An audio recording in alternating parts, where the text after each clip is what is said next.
how compassion develops as we mature. First, we have to ask, what is compassion? We define compassion as the feeling that arises in witnessing another's suffering, which then motivates a subsequent desire to help. So, compassion is not an attitude and is not the same as empathy. Compassion is unique in that it isn't defined as an emotion, but as a different kind of feeling state that brings about motivation to help in a situation. Before this semester, I would say that I kind of equated compassion to empathy. I thought it meant to feel for someone or to be able to relate to how they're feeling. And honestly, before this semester, I know that my definition of compassion would have been completely wrong. When talking about compassion, we must also mention global compassion, which is to step away from an individualistic standpoint and realize the benefits and disadvantages of having compassion for all living beings. How would global compassion be achieved?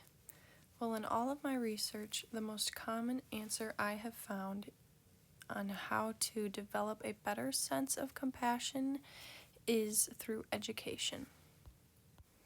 Of course, most of us come with the basic capacity for compassion, where the release of oxytocin influences social support and helps to understand the mental states of others, while also stimulating the vagus nerve, which furthers our desire to show compassion. But our innate capacity for compassion will only take us so far. A deep desire to not be harmful or participate in harmful actions is central to a compassionate identity, and a fully compassionate identity is not something that people are usually just born with.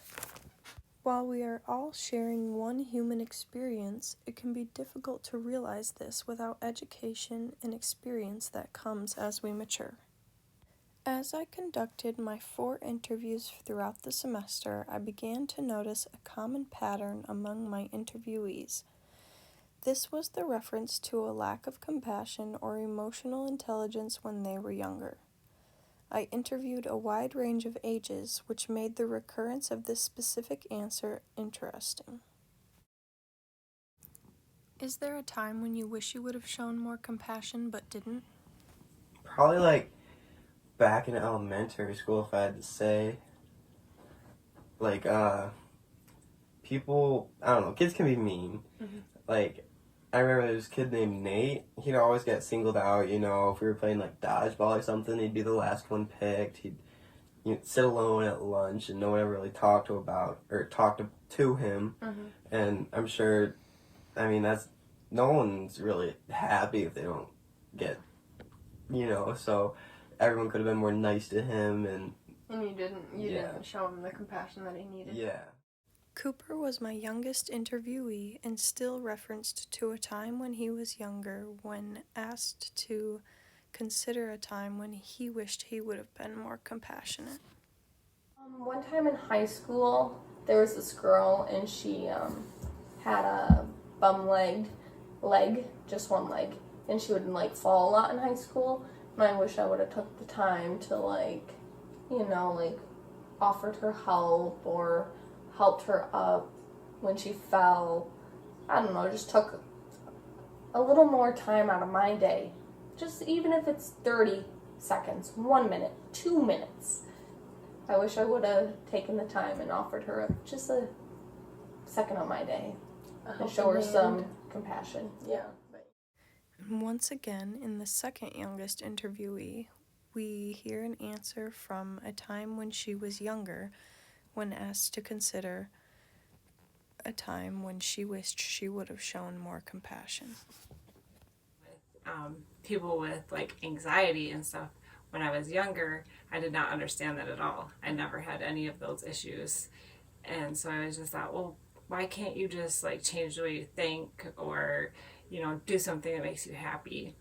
And then as I got older, I got lucky enough to understand what anxiety is like. And then oh, that was not fair to think that they could just control it. Because, right. Yeah, that's not how it works. Yeah. Lara also chose to mention a time from when she was younger when asked this question.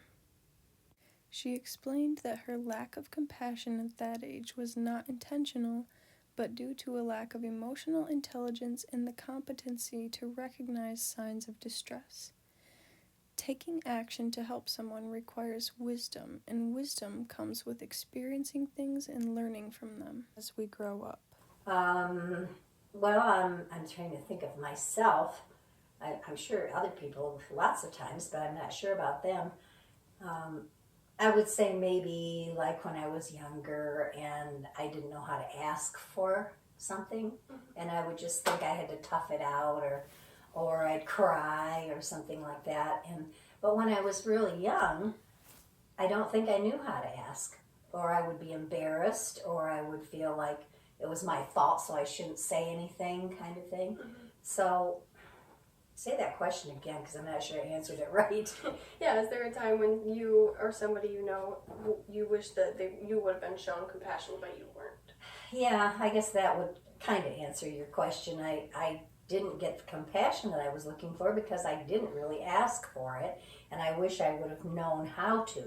I think when I was younger, and probably when people are younger, they don't know how to ask for it. They maybe just get angry. That's one kind of thing that people do. They get angry, or they get quiet, or they go away. You know, they just won't face up to it because they just don't know what to do about it. Or kind of just get lost in like the self-pity, or Sometimes, Yeah. they just kind of start feeling pouty. Little kids pout about things that they don't understand and they don't know what to do about it. I think that the trend of pulling a memory from a time when they were younger, when asked about a time where they or somebody else needed compassion and didn't receive it, is recurring among interviewees because, as our textbook states, emotion regulation plays an integral role in determining an individual's response to viewing another's suffering. And when we are younger, our ability to regulate emotions is far less stable than as we age. Across adolescence and early adulthood, people develop the ability to think about other people's perspectives in increasingly sophisticated ways. This development can result in a higher capacity for compassion, but the results may also vary between cultures. A study by Chen and colleagues examined concern and personal distress, including different age groups, and that older participants reported lower levels of concern. This could be for a multitude of reasons. In the discussion of compassion, we must also ask how compassion differs between cultures. Culture is very significant when it comes to compassion because different cultures show compassion in different ways. Our upbringing has so much to do with how we show compassion throughout our lives, and obviously parenting styles, customs, and practices can be wildly different across cultures. Chen's experiment was performed with ethnic Chinese participants. Lower levels of compassion with age could be common among Chinese people, but completely uncommon among other cultures. In modern cultures, there's a deep-seated concept that success lies within selfish competition. This mindset can create a divide between cultures and push us further away from the aforementioned concept of global compassion. What different cultures consider to be normal can affect their levels of compassion in response to certain situations. Tight or collectivist cultural norms may hinder expression of compassion towards others, but may facilitate increased self-compassion as compared to loose cultural norms. So not only do we have cultural differences in compassion across different countries and nations, but also across different timelines and parts of our history. We live in very different minds to our Stone Age ancestors, created by cultural worlds of history, narratives, television, cars, and social media. We have not yet learned how to regulate and create social cultures that harness well-being, social justice, equality, compassion, and seeking the greater good rather than personal and tribal advance.